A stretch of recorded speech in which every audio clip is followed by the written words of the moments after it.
Welcome to this continuation of my series on Mike Mentzer's high-intensity exercise protocols. This time moving to what Mentzer considered to be his opus, Heavy Duty 2, Mind and Body, published in 1996. The book is now out of print, but most of the information can be found in Mentzer's final publication, High-Intensity Training the Mike Mentzer Way. In my last video, I gave my thoughts and experiences with Mentzer's original protocol from Heavy Duty 1, published in 1993. Heavy Duty 2 consists of essentially the same exercises, but the protocol is different and is designed to provide more time off for recovery. As Mentzer famously stated, quote, "As you grow bigger and stronger, you don't need to exercise more, you need to exercise less," end quote. And Arthur Jones himself, the founder of high-intensity training, admitted near the end of his life that, quote, "I would have trained less." I do believe that Heavy Duty 2 is one of the best books ever written on exercise. It was really the peak of Mentzer's research and understanding of the principles first discovered by Arthur Jones. Here are the two heavy-duty protocols and their differences. As you can see, Mentzer added a second leg workout to the routine and switched shoulders and triceps away from the chest pressing day. In Heavy Duty 2, back and chest are done in the same workout. Both routines are a circuit of superset exercises, which means that two similar exercises are combined together with the goal of fully exhausting the muscles in a compound movement. An isolation movement is performed first to exhaust the stronger of the two muscles used in the compound movement. Arthur Jones first mentioned the pre-exhaust technique in his Nautilus Bulletins, which are some of the most significant papers ever written about exercise. A little bit of background about Mike Mentzer for those who are unfamiliar with him. He was a famous bodybuilder of the 1970s. He used traditional volume training originally and was already winning physique contests at a young age. He had the great genetics, posing ability, and of course access to the best steroids at the time to get himself featured in muscle magazines. He was a pre-med student in college, an intellectual, and some consider him to be a bodybuilding philosopher. He was a consequentialist, an atheist. He made his money at first the way that many non-professional bodybuilder or fitness models do, by selling posters and doing photo shoots for muscle magazines. Mentzer was favored to win the 1980 Mr. Olympia contest, but was relegated to 5th place in what he believed to be a purposeful slap in the face by the IFBB. Mentzer was not one to promote useless supplements and poor training techniques that are the lifeblood of the Weider muscle magazines. Joe Weider also founded the Mr. Olympia contest. In disgust, Mentzer quit bodybuilding and never returned. Mentzer first met Arthur Jones in 1973 and instantly became a student of HIIT, or high-intensity training, which Arthur Jones founded. He started doing his own research and called his system Heavy Duty. He differed from Jones in that, as a trainee he got bigger and stronger, he would recommend less and less training. Mentzer stood by the evidence he accrued from his thousands of clients that he had trained over the years. His books, articles, and consultations were his primary income in his 40s until he died of a heart attack at age 49. Mentzer suffered from depression and lived an unhealthy lifestyle that included chain smoking, which probably contributed to his death, although he also inherited a heart condition. His brother Ray, who was also a bodybuilder and trainer, died only 2 days later. HIIT, no matter what version, Jones, Mentzer's, Ellington Darden's, or Ken Hutchins, all involve slow repetitions with good form, single sets taken to failure, and non-consecutive workout days. Some HIIT practitioners will work out on Monday, Wednesday, and Friday, whereas Mentzer believed that was not enough rest and he recommended at least 4 to 7 days rest in between workouts. Clearly, between Heavy Duty 1 and Heavy Duty 2, Mentzer thought that a chest press and dips done in the same workout was overtraining the pecs and the triceps. That is why he switched the back exercises to chest day. This workout is very brief, and you'll be done before you know it. I'm using a pulley machine called a pec deck for my chest flies, but all you need is a flat bench and some dumbbells, and you can do the same exercise. Follow that immediately with no rest to the chest press or bench press. Set the weight so that you can get around 8 to 12 repetitions, although I am usually so exhausted after the pec deck that I only get around 5 good reps. And there is nothing wrong with only being able to do a few reps. It really doesn't matter if you use less weight to do more reps or heavier weight to get fewer reps. The only thing that matters is that you fully exhaust your muscles. You need to push through until you cannot physically move the weight any longer.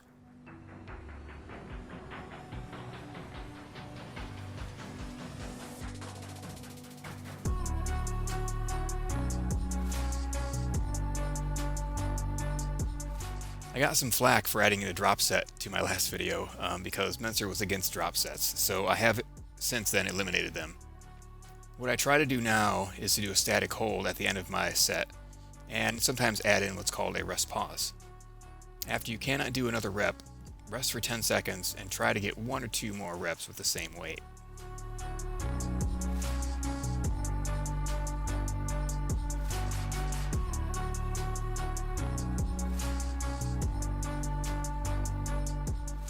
You can rest after this if you need to, although I try to move as quickly as I can to the next superset because I want the cardiovascular benefits of HIIT. This is for the lats or back muscles. Pullovers are performed with a pulley machine like I am using, or you can again just use a flat bench and a dumbbell.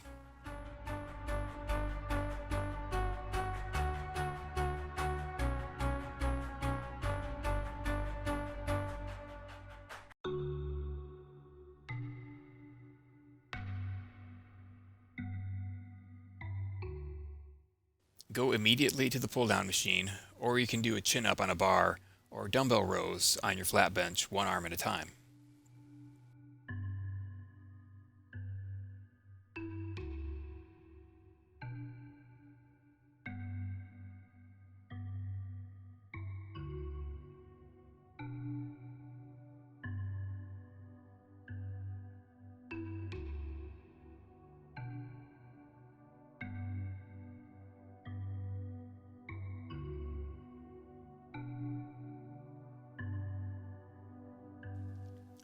Next is a deadlift or hyperextension.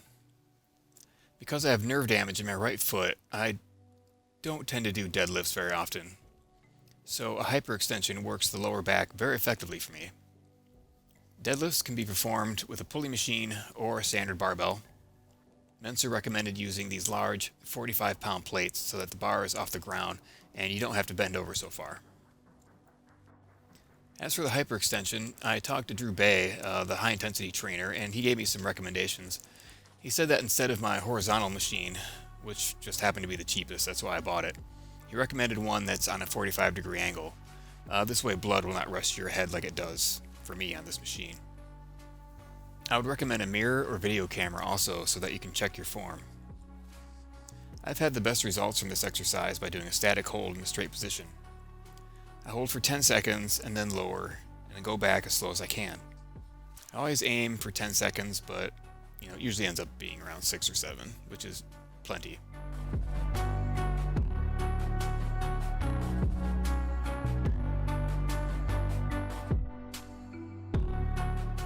After that, just rest for 4 to 7 days. A lot of my rest period was honestly dictated by other distractions in my life, which is not ideal. If resting for 7 days is not giving you the results you want or you hit a plateau, then you might try adding more rest days, not less, between workouts. You may be surprised at your results. Leg day is my least favorite because the quads are the largest and strongest muscles in the body, and pushing them to the limits is painful. But leg day during the cycle is difficult for me because I had a second surgery on my right foot and also went through 2 rounds of wearing a cast. So I've just been kind of a mess this last year and had to work around it. My legs were the only body parts where I actually lost some muscular strength and size just because I had to take extended periods off training them. The first exercise is the leg extension. I again use my pulley machine. However, most bench presses come with a leg extension that you can use.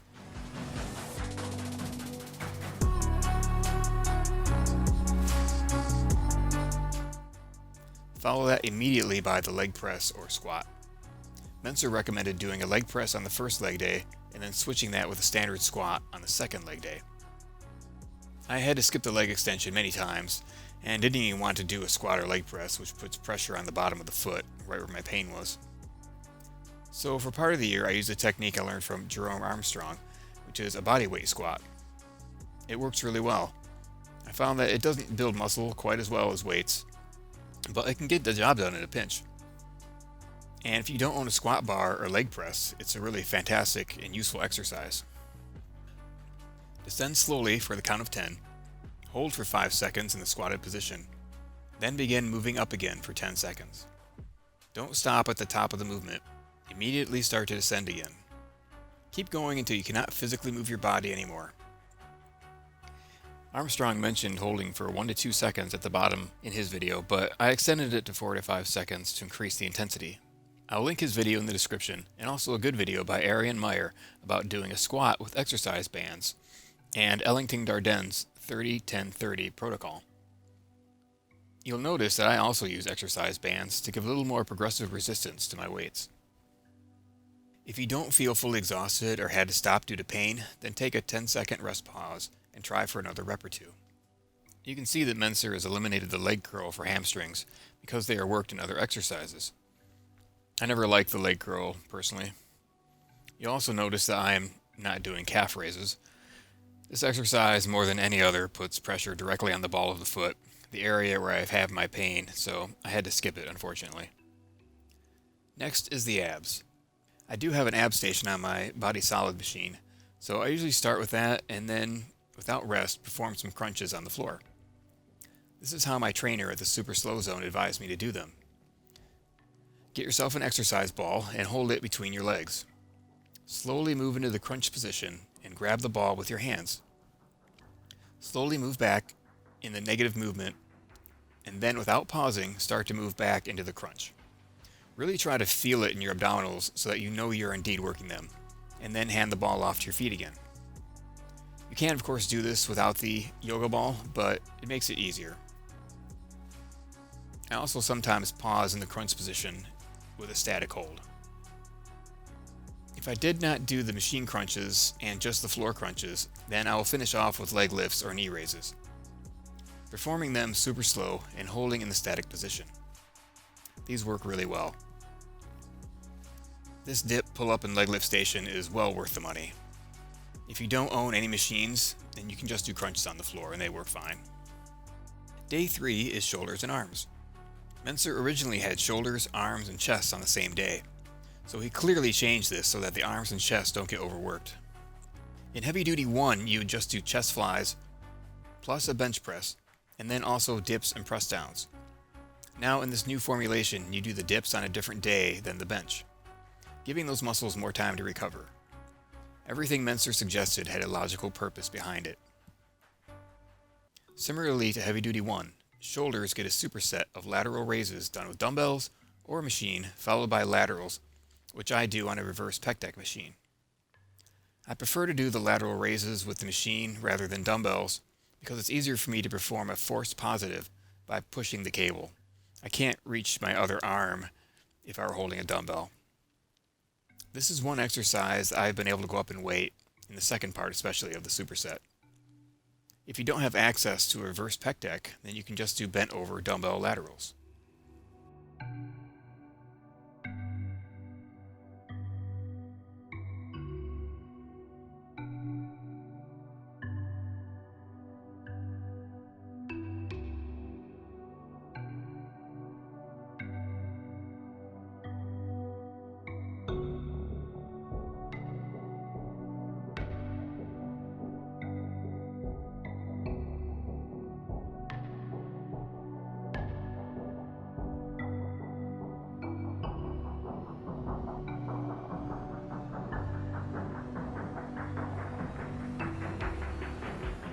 Next, I move on to shrugs.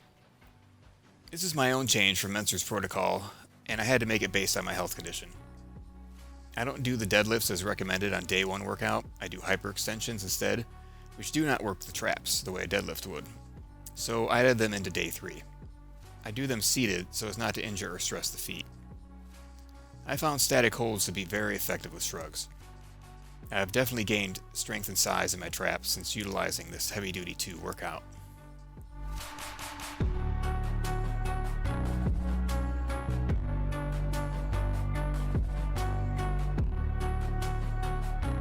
Next, I perform the triceps superset with cable press downs followed by dips. I do recommend a cable machine for press downs, or of course a Nautilus or Medex machine, but if you have neither, then you can do an overhead dumbbell triceps extension. I find a pulley machine to be safer and more effective.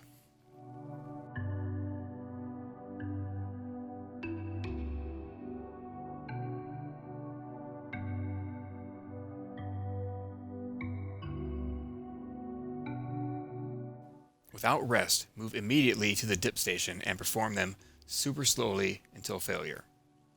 This superset is usually so intense for me that I have to drop into a chair to catch my breath. And part of that is because I'll always do some negative only dips to fully exhaust the triceps.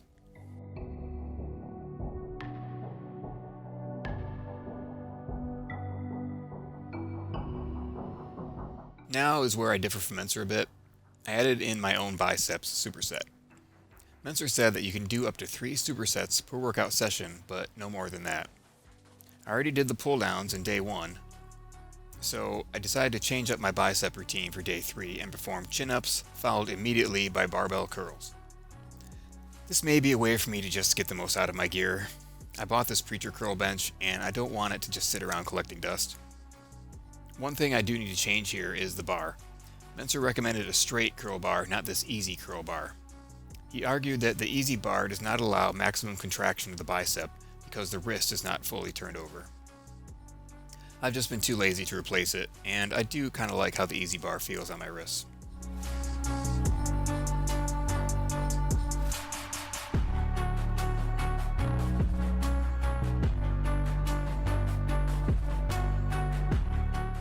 And that concludes workout 3. The next workout is in 4 to 7 days, and it will be a repeat of leg day. Mentzer recommended changing from leg presses to squats, but I don't have a squat bar, so I just do either bodyweight squats or the leg press again. I do want to say a few words about diet. I do highly recommend reading Heavy Duty Nutrition by Mike Mentzer. You can find it online. Although you can find some of his nutritional advice in High Intensity the Mike Mentzer Way. He advocated for a sensible, high carbohydrate diet that is also high in protein. The most important thing is to make sure your macronutrient ratio is sound. Mentzer recommended a 60-25-15 ratio of carbohydrate, protein, and fats.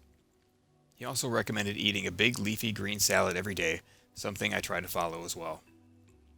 I like to add sauerkraut to my salad because fermented foods help with digestion, and a little vitamin C is always helpful. And then I top it off with some nuts for healthy fats and a little extra protein. I occasionally have a protein shake or smoothie, but I don't feel the need to regularly supplement my protein intake. Creatine appears to be the only supplement that can actually have a positive effect on muscle growth, but I don't seem to respond well to it. You do have to take it correctly for it to have an impact. Obviously, if you want to be leaner, then you have to lower your caloric intake. An app like MyFitnessPal can help you keep track of your calories and nutrients. If you can't see your abdominal muscles, then you probably are too fat and should reduce your calories or switch to drinking Bud Light. I decided not to diet down for this video like I did for the last one, so I'm actually 10 pounds heavier than last time. The reason is because dieting sucks. It's not very much fun. I do take a multivitamin with minerals every day as well, and also vitamin D3 because I live in a northern climate and don't get enough vitamin D from sunlight. The only pre-workout supplement I take is the amino sulfonic acid taurine, and I take it about a half an hour, 15 minutes before exercise. I also take a vitamin B12 supplement, something I would recommend to anyone whether they are a vegan or not. I'd recommend staying away from ketogenic low-carb diets, or even worse, the carnivore diet. I was really horrified when I learned that some people on YouTube were suggesting that we should eat only meat and eggs and no vegetables or fruit. No nutritionist or dietitian would recommend such an extreme diet. Some people think my diet is extreme because only 2% of the population at most are vegans, but I eat pretty much the same stuff as everyone else. My spaghetti and meatballs and tuna fish sandwiches are made from plant protein, that's all. Ellington Dardenne is a great resource for nutrition. I would highly recommend any of his many books on the subject. He also recommends a high-carb diet, and although most of his meal plans involve animal products, he does say in the Nautilus Diet book that if one wants to eat vegetarian or vegan, you simply need to keep track of your macronutrients and make sure you're getting enough from each and not too much fat. People really have very little understanding of the role of genetics in bodybuilding. That is why I put that quote from Mike Mentzer in the beginning. As Mentzer and Jones have stated in their articles, some people will just not be able to grow big muscles no matter how dedicated they are to training. I seem to be one of those people. So comments stating that I am too skinny are not appreciated because I already have that information. I've always been that way, even when I trained volume, even when I ate meat, even when I switched to high-intensity training. If I use steroids, which I never have, I would never look that impressive. It's just a genetic curse. My paternal grandmother was only 4 foot tall. My family history doesn't have any impressive athletes in it. My dad really tried to be an athlete, he really did, but it was just not in the cards for him. I'm good with just having a hard body that feels like it's made of wood. As I stated in my last video, I recommend keeping track of your progress with notes and taking pictures of yourself also. Mike Mentzer will be long known for his brief but bright bodybuilding career. However, I think that he'll be best remembered as an exercise scientist who took Arthur Jones' ideas even further. In some of his final printed words, Jones said that after all his years of experiments, he realized that he should have trained less, just as Mentzer's research suggested. Mentzer's work will always be a part of that data set that proves that high-intensity training is the most effective form of exercise. Unfortunately, because of my foot surgery, I was not able to fully utilize the 2 leg workouts in the protocol. Of the 2 workout plans, I like the workouts in heavy duty 2 because they're so brief. Especially the day 1 chest workout, it's just 3 sets and you're done. If I continued doing this workout though, I'd probably drop the 2nd leg workout. That way there would be less rest in between the other body parts, and I just never look forward to leg day. As a full bodybuilding split program that works all of the major muscle groups, it works great, and I highly recommend it. This is for bodybuilding, not just fitness, so it may be a bit much if all you want to do is improve your health and fitness. A split routine like this does require some dedication and keeping track of your workouts. Now that I have done Mentzer's 2 bodybuilding routines, there's really only one left for me to try, Mentzer's famous, very brief consolidation routine. Finally, I would try to remember that your genetics is what will determine how big your muscles can become. If you want to look like your favorite YouTube fitness trainer, then you'll need to take steroids like they do. Personally, I avoid YouTube trainers like Jeff Cavallari at AthleanX. They make false promises, lie about their drug use, lie about their best lifts, and sell you worthless programs that will not help you achieve a steroid body. I don't even want to give lying cheaters like him a single click or view. These people are not pro-science, they're pro-taking your money for themselves. Just get a copy of High Intensity Training the Mike Mentzer Way. Train hard, train briefly, then rest and grow. Best of luck to you all with your training.